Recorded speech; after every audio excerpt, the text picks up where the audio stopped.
용맹을 떨치리라. 이 제목으로 하나님 말씀 증거하겠습니다.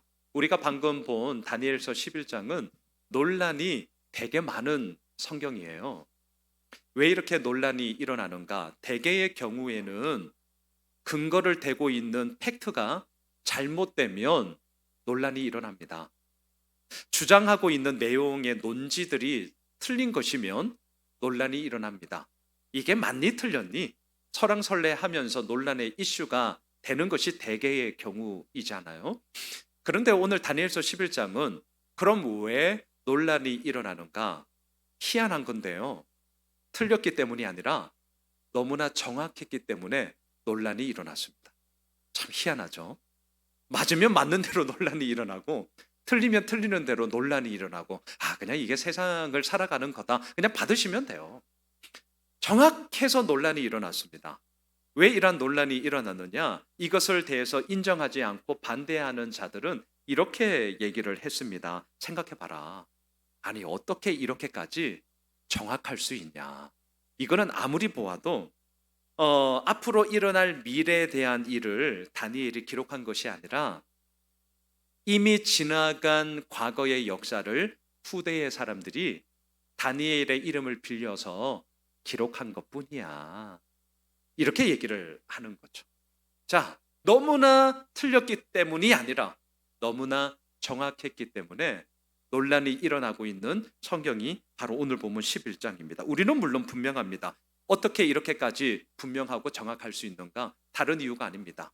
지금도 다스리시고 지금도 이끌어 가시고 지금도 세워 가시는 하나님의 그 말씀하심이 다니엘에게 환상으로 나타나였고 하나님이 그렇게 말씀해 주셨기 때문인 거죠. 예, 우리는 너무나 분명합니다. 이 신앙 속에 흔들릴 이유가 없습니다. 자, 오늘 본문을 우선 간략하게 제가 한번 요약해 보려고 합니다. 당시 패권을 잡고 있는 나라는 페르시아입니다. 그런데 신흥 강대국으로서 헬라가 떠오르는 태양으로 나타났습니다. 오늘 본문 2절을 한번 보세요. 그래서 페르시아가 어떻게 했느냐?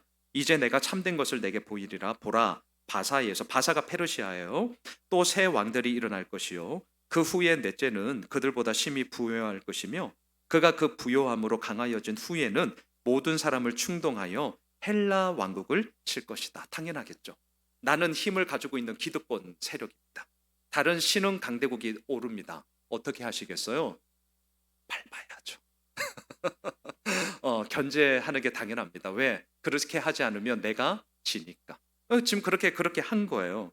그런데 헬라 제국의 그 유명한 알렉산더 대왕이 나타나자 이길 수가 없었습니다. 오늘 본문 3절을 보십시오. 자, 3절 우리 같이 한번 읽으실까요? 장차 한 능력 있는 왕이 일어나서 큰 권세로 다스리며 자기 마음대로 행하리라. 이어서 능력 있는 한 왕이 알렉산더 왕이에요. 제가 좀 진도를 되게 빨리 갈 겁니다. 집중해 주십시오. 그런데 영원한 건 없어요.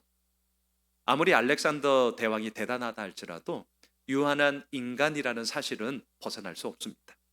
33세 젊은 나이에 요절을 하게 됩니다. 그리고 그가 죽자 그 헬라 제국이 4개의 나라로 쪼개어집니다. 오늘 본문 4절을 보십시오. 그러나 그가 강성할 때에 그의 나라가 갈라져 천하 사방에 나누일 것이나 그의 자손에게로 돌아가지도 아니할 것이요 또 자기가 주장하던 권세대로도 되지 아니하리니 이는 그 나라가 뽑혀서 그 외에 다른 사람들에게로 돌아갈 것입니다. 그리고 이러한 배경 속에 이제 오늘 보면 다니엘서 11장 5절부터 마지막 45절까지 남방왕, 북방왕으로 명시되어져 있는 이 두 나라의 끊임없는 전쟁 이야기가 이제 오늘 본문에 꽉 차 있습니다. 오늘 주보를 한번 좀 참고해 주세요. 남방왕은 누구냐? 헬라 제국이 4개의 나라로 쪼개지면서 지금의 이집트를 근거로 하고 있는 프톨레마이오스 왕조를 뜻합니다. 그냥 들으시면 돼요. 지금 역사 공부하자는 거 아닙니다. 북방왕은 누구냐? 지금의 시리아 지역인데 성경에서는 수리아 이렇게 말하죠. 시리아의 셀레우쿠스 왕조를 의미합니다. 자, 이 두 나라는 서로 좀 잘해보려고 정략 결혼을 했습니다. 그런데 말 그대로 이 결혼은 정략 결혼이었기 때문에 이해관계가 틀어지자 깨어졌고요. 그 깨어짐의 배신은 더 큰 배신으로 이 두 나라 사이를 악화시켰습니다. 좋아진 게 아니에요. 더 나빠졌습니다. 이런 말 있잖아요. 고래 싸움에 누구 등이 터져요? 예, 새우 등이 터지는데 이 당시에 이 남방왕과 북방왕의 이 고래들의 싸움 속에 등 터지는 나라가 있었으니 이스라엘이었습니다. 와, 너무너무 뭐 두 나라가 일이 있을 때마다 중간에 딱 껴가지고요 등이 터지는데 진짜 미칩니다. 미쳐. 우리나라도 지정학적으로 그렇잖아요. 강대국 열광들 사이에서 뭐 지금도 만만치 않고요. 그래서 좋게 말하면 이제 외줄 타기 외교를 하는 거고, 나쁘게 조금 말하면 이제 눈치 외교를 할 수밖에 없어. 어쩔 수 없습니다. 그게 그냥 우리가 사는 법이에요. 이스라엘이 딱 그러했습니다. 두 나라에 문제가 일어날 때마다 새우 등이 막 터지기 시작하는데 앉아도 터져, 일어서도 터져, 누워도 터져, 다 터져. 이 시간이 150여 년이 쫙 흘렀습니다. 그리고 마침내 북방 왕들 가운데 가장 잔인한 왕, 그의 이름은 안티오쿠스 에피파네스라는 왕이었는데요. 그 자가 나타나면서 큰 승리를 거두어요. 오늘 본문 28절로 쭉 내려가 보세요. 자, 28절로 쭉 내려가 보세요. 같이 읽겠습니다. 북방 왕은 많은 재물을 가지고 본국으로 돌아가리니 그는 마음으로 거룩한 언약을 거스르며 자기 마음대로 행하고 본토로 돌아갈. 하나만 더 볼게요. 36절로 쭉 내려가세요. 자, 36절 시작. 그 왕은 자기 마음대로 행하며 스스로 높여 모든 신보다 크다 하며 비상한 말로 신들의 신을 대적하며 형통하기를 분노하심이 그칠 때까지 하리니 이는 그 작정된 일을 반드시 이룰 것임이라. 그냥 지 마음대로 해요. 지 멋대로 해요. 그런데 힘이 있으니까 또 괜찮아. 얼마나 얄미운지 모르겠습니다. 특별히 BC 168년 예루살렘을 정복하고 성전을 허물고 그곳에 뭘 했느냐? 제우스 신상을 떡하니 세웁니다. 우리 일제강점기 하에 우리처럼 예수 믿는 자들에게 신사 참배해라, 이거와 똑같습니다. 하나님을 경멸하는 거예요. 하나님을 모욕시키는 겁니다. 예루살렘 성전을 무너뜨리고 그곳에 제우스 신상을 세웠다? 어쩜 그럴 수 있어요. 그리고 이 안티오쿠스 에피파네스라는 뜻이 뭐냐?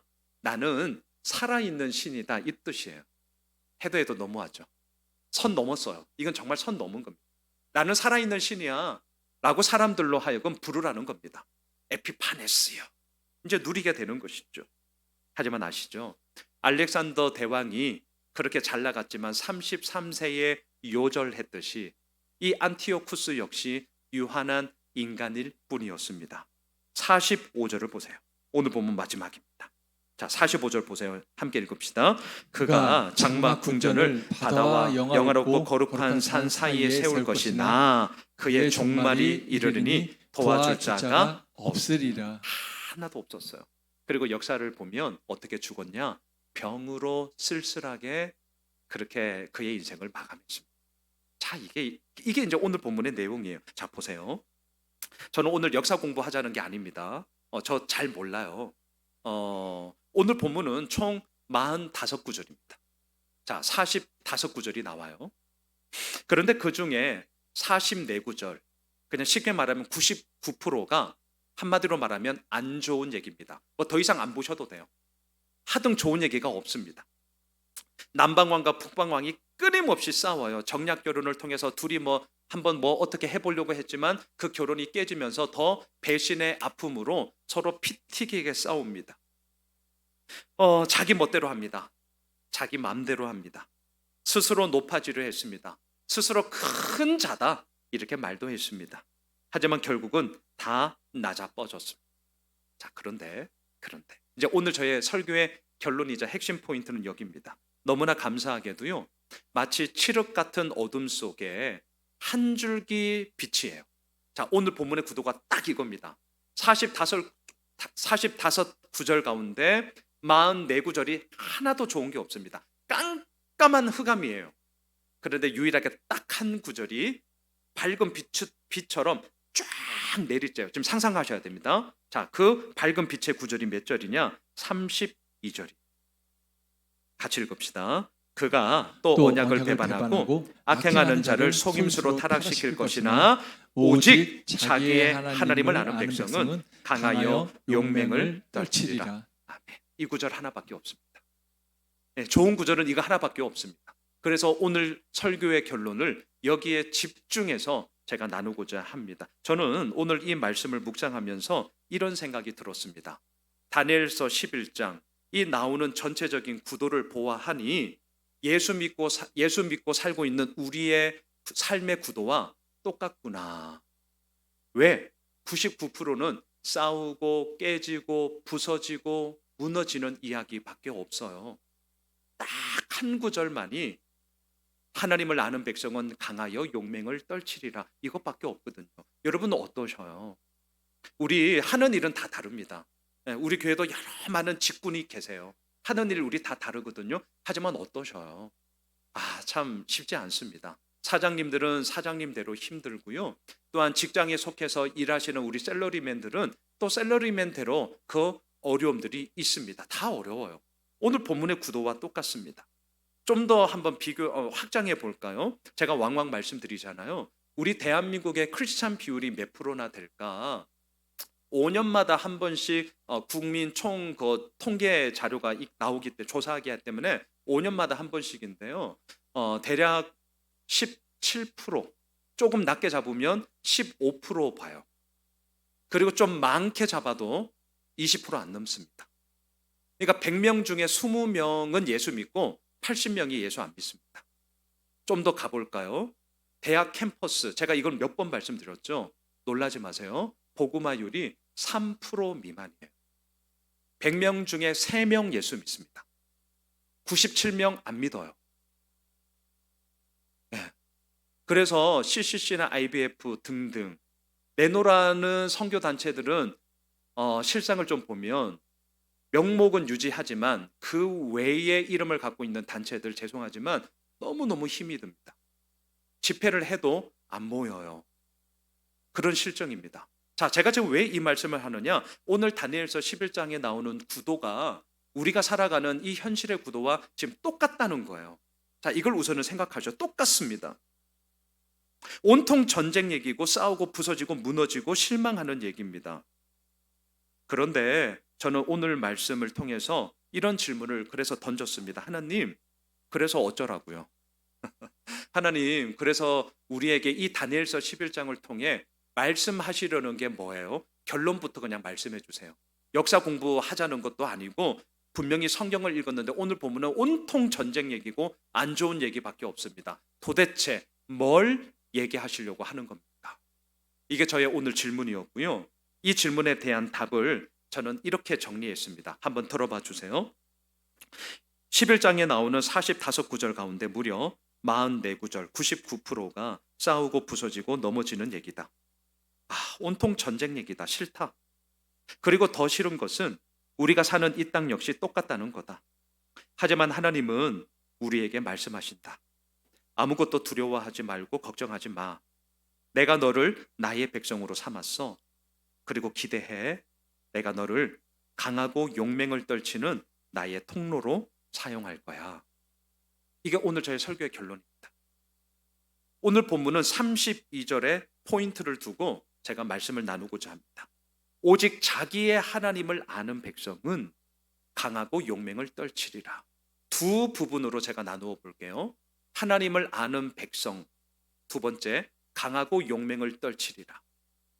자, 첫 번째, 하나님을 아는 백성이 강하여 용맹을 떨치게 되는데 그럼 하나님을 아는 백성은 누구예요? 여러분 어떻게 말씀하실래요? 저는 오늘 막 신학적으로 막 거창한 얘기 저 그런 거 싫어합니다. 머리의 언어 말고 우리 몸의 언어를 한번 얘기해 보시죠. 하나님을 아는 백성이란 누구냐? 저는 그냥 이렇게 말씀드릴게요. 부부가 서로를 전적으로 사랑하고 신뢰함으로 한 몸을 이루어 이 땅을 살아가듯이 하나님을 아는 백성이란 누구냐? 하나님을 전적으로 사랑하고 신뢰함으로 그 상황이 어떠하든지 간에 하나님과 함께하는 자가 하나님을 아는 백성이죠. 우리 다니엘 한번 생각해 보셔요.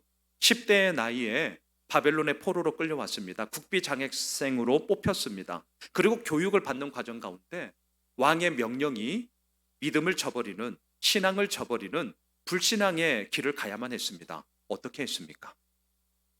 다니엘은 하나님을 아는 백성이었습니다. 그래서 뜻을 정하여, 기억나시죠? 뜻을 정하여 믿음을 지켰습니다. 이게 하나님을 아는 백성이에요. 사드락, 메삭, 아벳느고, 다니엘의 세 친구 기억해 보세요. 이들 역시 하나님을 아는 백성이었습니다. 왕이 금신상을 세우고 절하라고 합니다. 이들은 절하지 않았습니다. 우상 숭배였기 때문입니다. 그들을 기다리는 것은 뜨거운 풀무불이었습니다. 들어가면 죽습니다. 하지만 바로 그때 하나님을 아는 백성인 이들은 고백합니다.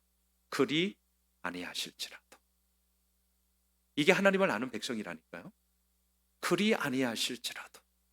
그 순결한 믿음의 고백과 함께 피눈물 나는 삶을 살아가는 거죠. 여러분, 아브라함이 생각났습니다. 우리 다 아는 말씀. 하나님이 창세기 12장 1절 나타나셔서 말씀하셔요. 너는 본토 친척 아비 집을 떠나 내가 너에게 지시할 땅으로 가라. 너무 뜬금없죠. 우리 아시잖아요. 몇 날 며칠. 그럼 언제 가요? 목적지가 어디예요? 어디로 가라는 거예요? 아니, 그러면 뭘 준비를 해야 되지 않아요? 저는 ISTJ예요. 어렵습니다. 저한테 이런 말씀하시면 하나님 곤란합니다.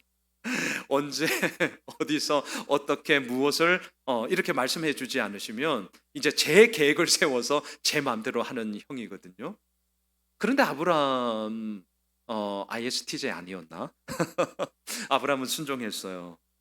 여러분, 왜 순종할 수 있었습니까? 흔히들 목사님들은 이렇게 얘기하죠. 믿음이 좋으니까. 그놈의 믿음이 좋으니까. 아니, 믿음 좋죠. 하지만 이렇게 퉁치고 가시면 우리들의 믿음이 그렇게 성장하지 않으세요. 자, 우리는 좀 쪼개어 봅시다. 그러면 그때 말하는 믿음은 도대체 무슨 믿음이에요? 어떤 믿음이에요? 저는 이렇게 늘 정리합니다. 언제 가야 하는지 몰랐습니다. 어디로 가야 하는지 몰랐습니다. 뭘 어떻게 준비해야 되는지도 몰랐습니다. 하지만 아브라함이 딱 하나 알고 있었던 게 있습니다. 그게 뭐냐고요? 상황이 어떠하든지 간에 내가 누구와 함께 있어야 하는가? 이걸 알았습니다. 여러분, 잊지 마십시오. 어디로 가야 할지 모를 때가 있습니다. 지금 내가 뭘 해야 되나 막막할 때도 있습니다. 언제부터 내가 해야 되지 결정하지 못할 때도 있습니다. 하지만 잊지 마세요. 하나님을 아는 백성이란 누군 줄 아세요? 그 상황이 어떠하든지 간에 지금 이 순간 내가 함께 해야 할 분은 하나님이시다. 이게 아브라함의 믿음이에요. 이게 하나님을 아는 백성이라고요. 다윗 한번 보시겠어요? 이제 2학기 우리 제자반 할 때 나오는 내용을 제가 미리 좀 말씀드립니다. 블레셋과의 전장에서 전면전을 펼쳐 대승을 거두었습니다. 그 다음 날이었습니다. 전쟁에서 진 이 블레셋들도 깡다구가 있어요. 다시 왔어요. 다시 왔어. 자, 질문 어떻게 하시겠습니까? 어제 전면전을 펼쳐서 그냥 아작을 내버렸거든요. 큰 승리를 거두었거든요. 그런데 또 와? 이것들이 어떻게 하시겠어요? 어제처럼 전면전을 펼쳐 얼마든지 싸울 수 있지 않겠습니까? 그런데 다윗은 하나님을 아는 백성이었습니다. 자, 어록 하나 말씀드릴게요. 오늘 주보에도 실은 다 적었습니다. 오늘의 일을 어제의 인도하심에 따라 결정하지 않았다. 다시요. 오늘의 일을 어제의 인도하심에 따라 결정하지 않았다. 제가 좀 더 그냥 쉽게 말할게요. 재탕, 삼탕, 사탕 울고 먹지 않았다. 물론 사골국물은 울고 먹으셔도 되지만 하나님과의 관계에서는요, 울고 드시면 안 됩니다. 물론 그럴 때도 있습니다. 하지만 울고 드시기만 하면 제가 분명하게 말씀드릴게요. 하나님과의 사귐의 정도가 점점 약해질 수밖에 없습니다. 왜 다윗이 위대한 줄 아세요? 왜 다윗을 일컬어 하나님을 아는 백성이라고 감히 말씀드릴 수 있는 줄 아세요?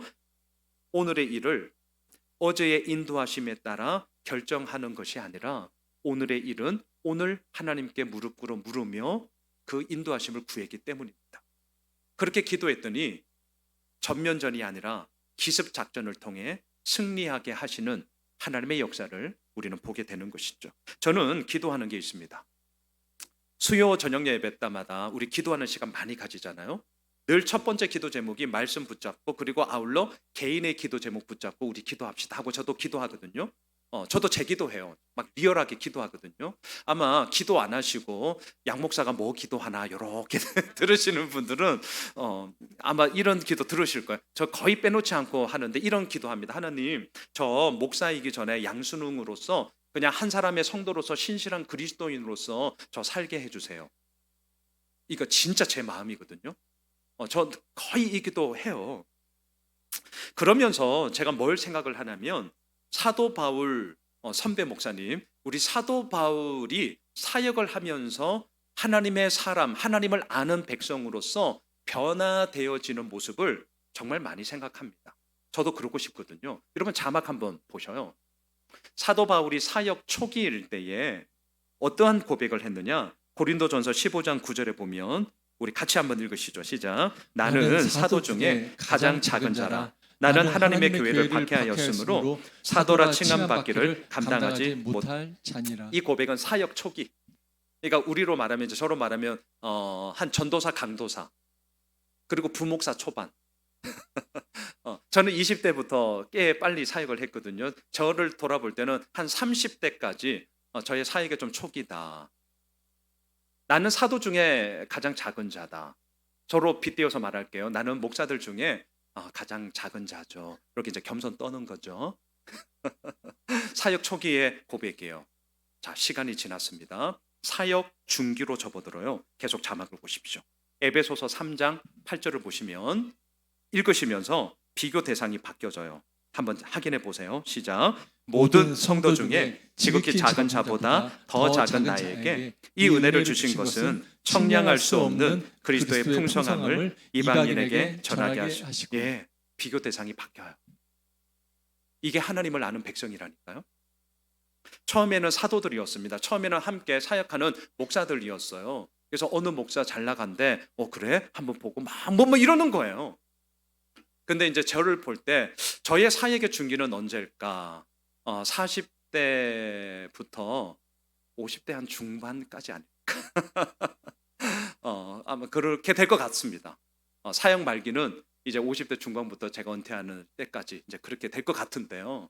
사도 바울은 비교 대상이 바뀌었습니다. 목사들 사이에서 비교하다가 이제는 사역을 하면서 성도님들과 비교를 하면서 나는 성도님들 중에서도 가장 작은 자다. 자, 그런 가운데 사역 말기의 고백 한번 들어보시겠습니까? 계속 자막을 보십시오. 디모데전서 1장 15절에서 이렇게 고백을 해요. 같이 읽읍시다. 윗보다 모든 사람이 받을 만한 이 말이요, 그리스도 예수께서 죄인을 구원하시려고 세상에 임하셨다 하였도다. 죄인 중에 내가 계수니라. 예, 이 고백이 그냥 나오는 게 아닙니다. 그냥 목사 한다고 그냥 나오는 게 아니더라고요. 빚어져야 합니다. 앞서 우리 박한수 권사님 기도 가운데서도 하나님의 빚어주심의 이야기가 우리 가운데 있어야 됩니다. 이게 그냥 나오는 게 아니라니까요, 여러분. 내가 죄인 중에 괴수입니다. 여러분, 하나님을 아는 백성이랑 누구냐? 저는 이렇게 한번 정리할게요. 목회의 경력이 쌓이면 쌓일수록, 성도들이 신앙의 연수가 쌓이면 쌓일수록, 교회의 사역들을 감당하면 감당할수록, 많은 경험들을 하면 할수록 하나님 앞에서 나 자신은 아무것도 아닌 존재임을 깊게 깨닫고 고백하는 자, 그게 하나님을 아는 백성이다. 자, 두 번째, 강하여 용맹을 떨치리라. 오늘 말씀의 결론인데요. 어떻게 이룰 수 있을까요? 한번 생각해 보셔요. 하나님을 아는 백성이 되는 순간 우리가 슈퍼맨이 되기 때문일까요?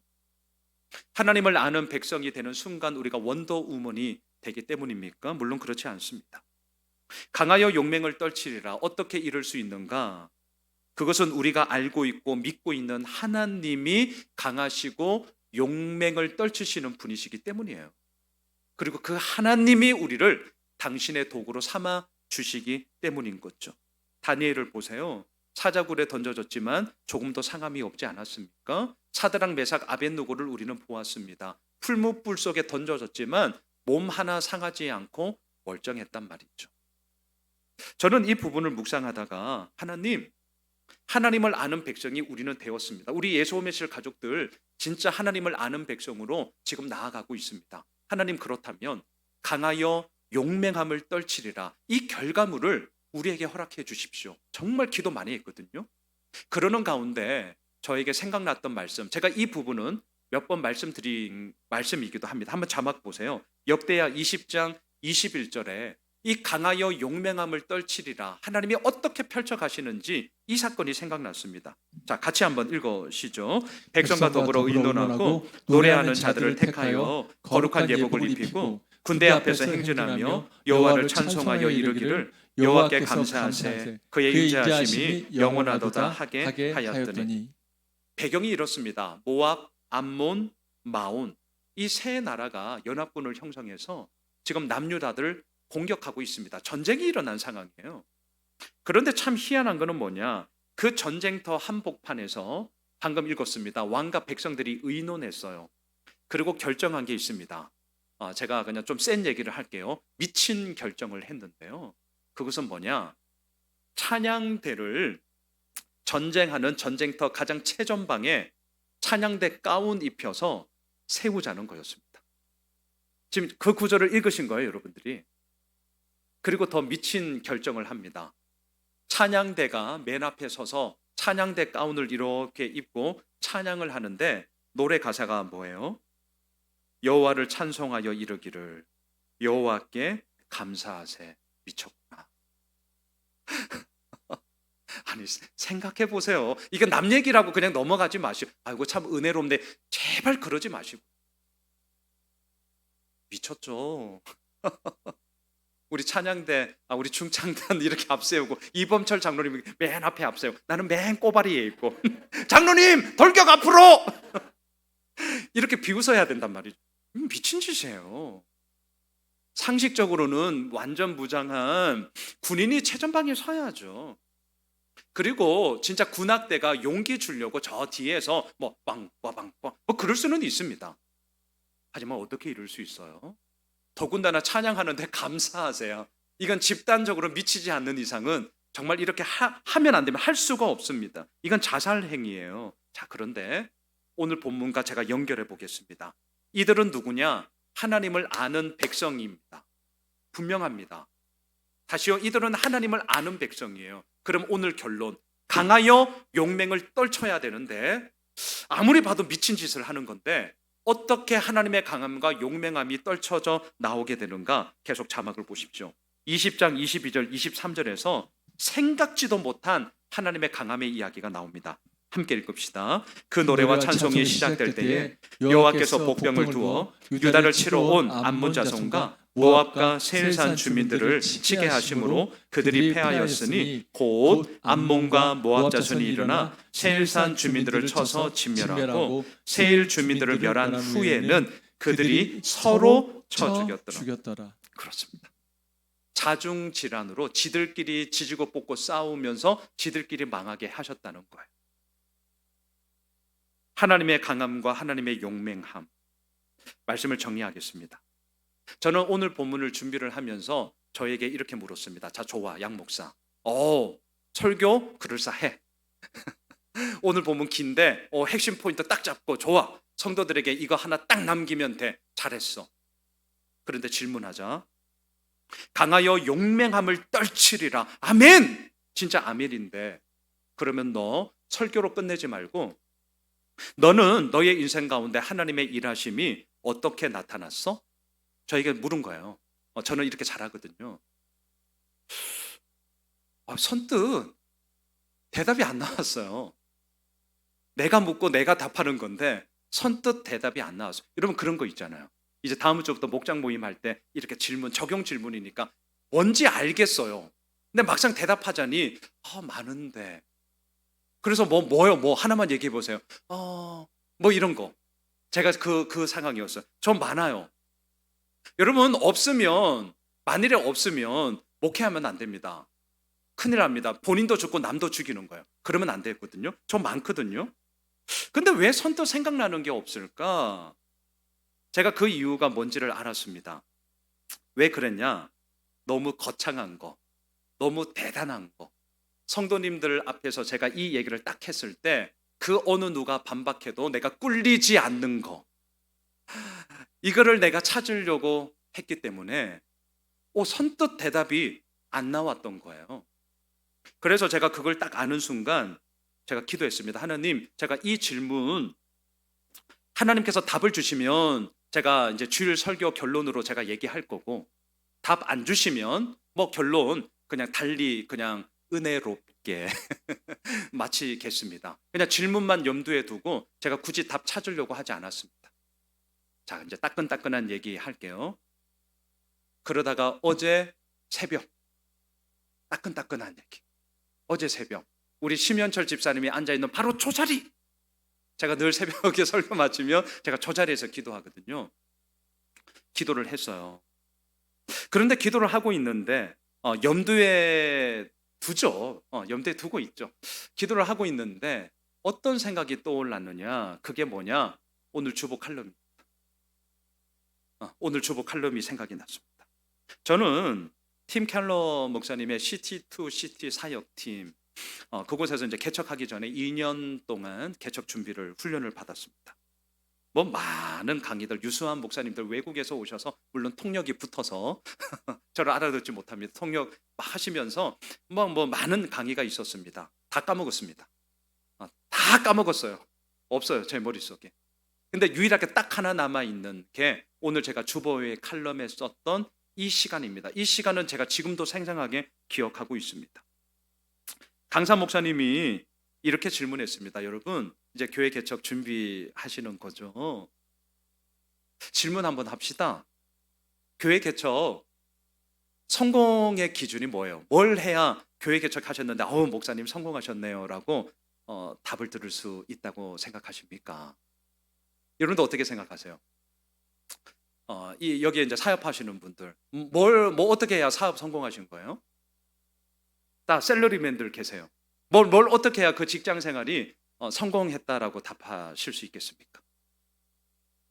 저는 답했습니다. 자립이요. 자립이요, 자립.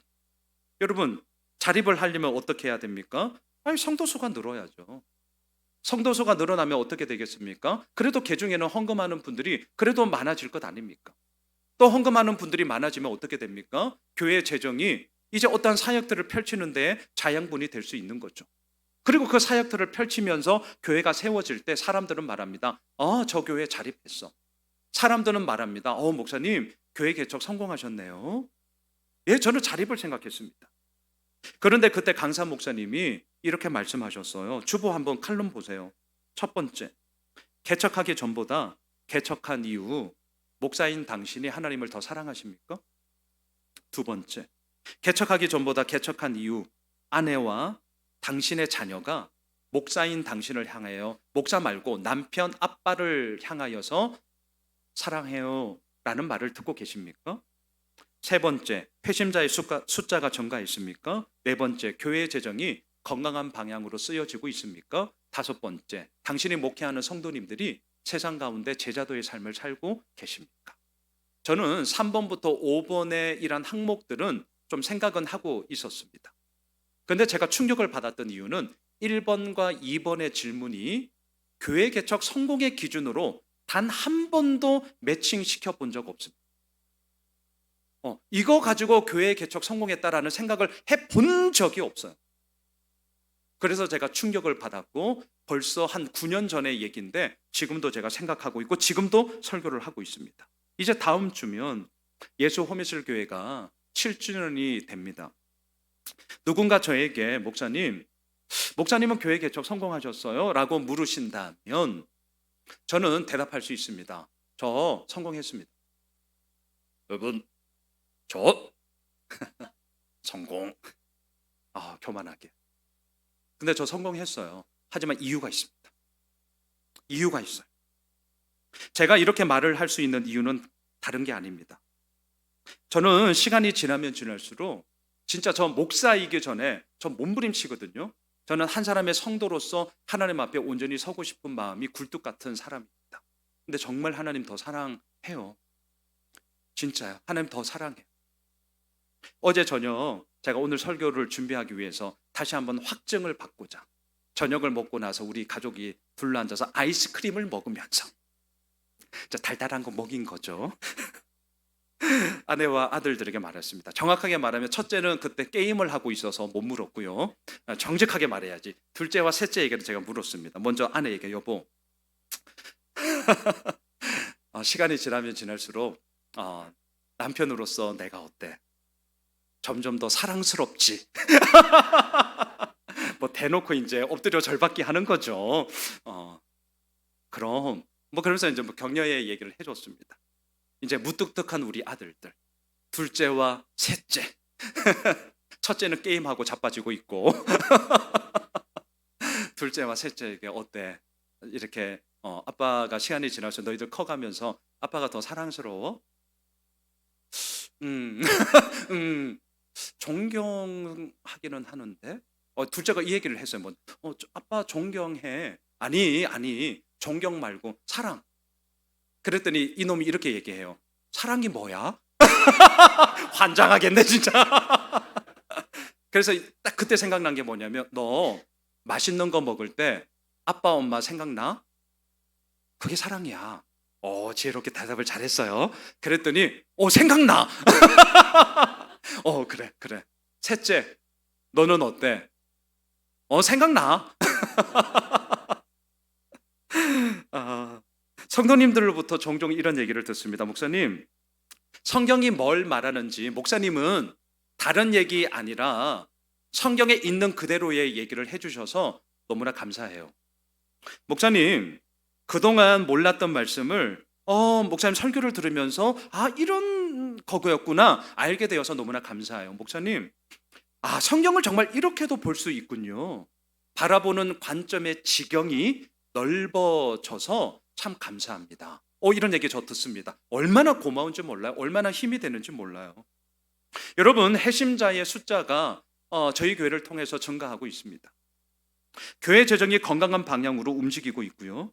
우리 성도님들 세상 가운데 그리스도인으로서 제자도의 삶을 살고자 진짜 몸부림치고 있다는 거 저 너무나 잘 알고 있습니다. 그래서 저는 이건 진짜 교만함이 아니라 이 기준에 빗대어서 저는 당당히 말씀드릴 수 있어요. 저 교회 개척 성공했어요. 그리고 저는 기도하고 있습니다. 하나님, 저의 이러한 마음, 제가 언제까지 목회할지는 모르겠습니다. 하지만 하여튼 은퇴하는 그날까지, 그리고 저도 언젠가는 하나님 앞에 죽어서 가게 될 텐데 그 부르시는 그날까지 지금 저희의 이러한 모습들이 또한 우리 예수홈예술 교회가 변치 않는 모습으로 가게 하옵소서. 사랑하는 예수홈예술 가족 여러분, 오늘 본문 다 안 읽으셔도 돼요. 재미없어요. 온통 전쟁 얘기고요. 지지고 볶고 싸워요. 아이고, 우리가 살아가는 현실도 힘들어 죽겠는데 보지 마세요.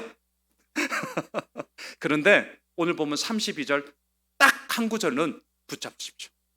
32절 딱 한 구절은 붙잡으세요. 하나님을 아는 백성은 강하여 용맹을 떨치리라. 하나님은 아무것도 두려워하지 마라, 걱정하지 마라 우리에게 말씀하시면서 내가 너를 나의 백성 삼았어. 그리고 너 기대해. 내가 너를 강하고 용맹함을 떨치는 나의 통로로 사용할 거야. 우리 이번 한 주간 이 32절의 말씀이 전쟁과 같은 현실 속에 어떻게 강하여 용맹함을 떨치며 나타나는지를 반드시 경험하게 될 겁니다. 기대하십시오. 저 또한 기도하겠습니다. 그리고 그 하나님을 오늘도 바라보며 나아가는 우리 모든 믿음의 가족들 되시길 주님의 이름으로 축복합니다. 우리 다 함께 일어나